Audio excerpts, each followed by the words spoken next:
السلام علیکم ورحمۃ اللہ وبرکاتہ۔ میرے پیارے عزیز دوستو، ناظرین، میں ابھی جو ویڈیو آپ لوگوں کے ساتھ آپ لوگوں کو دکھا رہا ہوں، ایک انتہائی اہم ویڈیو ہر گھر کے لیے، ہر عورت کے لیے، ہر مرد کے لیے، اور یقیناً یہ ایسی چیزیں ہم کو علماء نے کیوں نہیں بتائیں۔ یہ جو چیزیں میری پیاری بہن بتا رہی ہے، یہ جو جتنی دلیل کے ساتھ، جتنی پروف کے ساتھ میری بہن یہ بات کر رہی ہے، ایسی دلیل، ایسے پروف کے ساتھ ہمیں علماء کرام کو چاہیے کہ وہ ہمیں بتائیں، وہ ہمیں سمجھائیں۔ آفرین میری بہن، السلام علیکم میری پیاری بہن، سلیوٹ ہے میری پیاری بہن کو۔ سب دیکھیں، اور جو میرے چینل پہ فرسٹ ٹائم آ رہے ہیں، پلیز میری سپورٹ کے لیے اس کو سبسکرائب کریں، میری سپورٹ کے لیے، اور اسی طرح اس ویڈیو کو بھی لائک اور شیئر کریں اپنی فیملی سے، اپنی بہنوں سے، ماں بیٹی بیوی سے۔ اسی طرح میں آپ کے لیے اچھی اور بھی ویڈیوز لے کے آؤں گا۔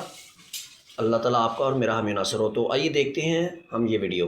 مجھے آپ نے جواب دینا ہے بالکل سیدھا سیدھا۔ آپ مجھے بتائیے کہ آج کے زمانے میں ایک خاتون کا شادی میں کام ہے کیا؟ میں گفتگو سن رہی تھی اور میں سمجھتی ہوں کہ اسلام دین اعتدال ہے۔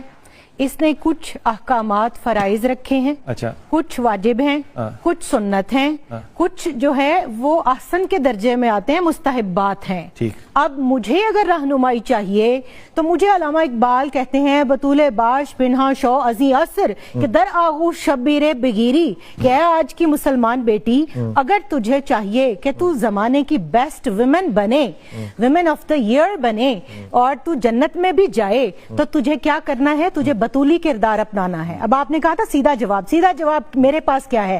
آئیے کاشانہ سیدہ فاطمہ الزہرا سلام اللہ علیہا میں ساس موجود ہے، سسر کا انتقال ہو چکا، سیدنا ابو طالب وصال فرما چکے مکہ میں، سیدہ فاطمہ بنت اسد رضی اللہ تعالیٰ عنہ موجود ہیں۔ آپ صلی اللہ علیہ وسلم نے نہیں کہا کہ علی الگ گھر لو میری بیٹی کے لیے، حضرت فاطمہ رضی اللہ تعالیٰ نے نہیں فرمایا کہ اے مولا کائنات میرے لیے الگ گھر لیں۔ آپ انہی والدہ کی خدمت کرتی ہیں، آپ گھر کا سارا کام اپنے ہاتھوں سے کرتی ہیں، آپ بچے بھی پیدا کر رہی ہیں، ان کو دودھ بھی پلا رہی ہیں، اور لیکٹیشن کے چارجز بھی نہیں کر رہی، چکی بھی چلا رہی ہیں، چکی بھی چلا رہی ہیں، اور گھر کے کپڑے دھو رہی ہیں، بچے بیمار ہیں تو روزے رکھ رہی ہیں، اور پھر آپ کنویں سے پانی لاتی ہیں مشکیزے میں، اور آپ کے کاندھے کے اوپر جو ہے وہ گھٹے پڑ جاتے ہیں، آپ آٹا گونتی ہیں، آپ چکی پیستی ہیں، روٹی بناتی ہیں، سب کام کرتی ہیں، ہمسایوں کی خبر گیری کرتی ہیں، پھر ساس کی خدمت کرتی ہیں، اور قربان جائیں سیدہ فاطمہ بنت اسد سلام اللہ علیہا کے فرماتی ہیں کہ اے شہزادی کونین، آپ سارا دن بچوں کے اور گھر کے کام کاج میں تھک جاتی ہیں اور آپ میری بھی خدمت کرتی ہیں،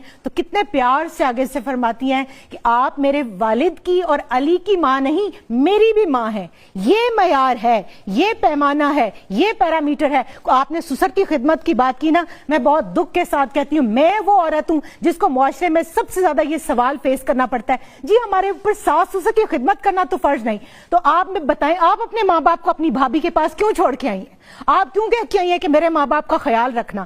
آپ تو چاہیں کہ آپ کی بھابیاں رات کو آپ کے ماں باپ کے پاؤں دبا کے بھی سوئیں، اور جب آپ آئیں یہاں پر بہو بن کے تو آپ کہیں کہ میں نے دورہ قرآن کیا ہے اور مجھے وہ فلاں باجی نے اور فلاں آنٹی نے اور فلاں جو ہے استاذہ نے بتایا کہ ساس کی سسر کی خدمت کرنا فرض نہیں۔ قرآن نے سسر کو محرم درج رشتوں کے اندر گنا یا نہیں گنا؟ میرے آقا علیہ الصلوۃ والسلام نے فرمایا یا نہیں فرمایا کہ تمہارے تین باپ ہیں، ایک وہ جو تمہیں دنیا میں لایا، ایک وہ جس نے تمہیں بیٹی دی، ایک وہ جو تمہارا استاد ہے۔ اسی حدیث کو محدثین نے فیمیل سیکٹر کے اوپر جب اپلائی کیا تو ساس جو ہے وہ ماں کے درجے میں آتی ہے۔ اب آپ کے ماں باپ تو آپ کی جنت ہیں، تو کیا شوہر کے ماں باپ آپ کے شوہر کی جنت نہیں ہیں؟ تو آپ ان کی جنت کو ان سے دور کر کے آپ جو بات کر رہے ہیں نا، سب سے پہلا کام کیا ہے؟ اپنے شوہر کی اور اپنی عزت کی حفاظت کرے گی، اس کے مال کی حفاظت کرے گی، اپنے شوہر کو راضی کرے گی، اور اس کے بعد اس کے بچے پیدا کرے گی، پھر ان بچوں کی رعیت اس عورت کے اوپر ہے۔ وہ یہ نہیں کہہ سکتی کہ میں ان کی تربیت نہیں کروں گی، وہ تربیت کی ذمہ دار ہے، وہ رائیہ ہے، اس سے گھر کی اور ان بچوں کی تربیت کی پوچھ ہوگی۔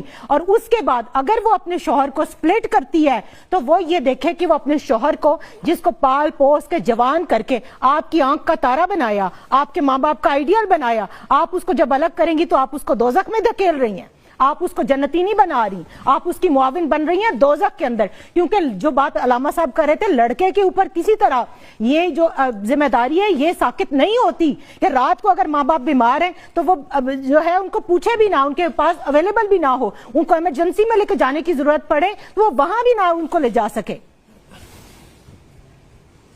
یہ ہیں جی پروفیسر نوید فاطمہ. یہ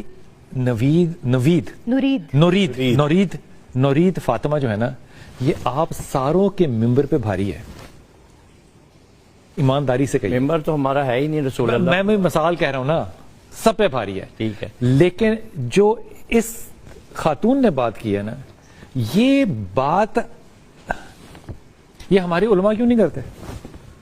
پوچھنے والی بات ہے.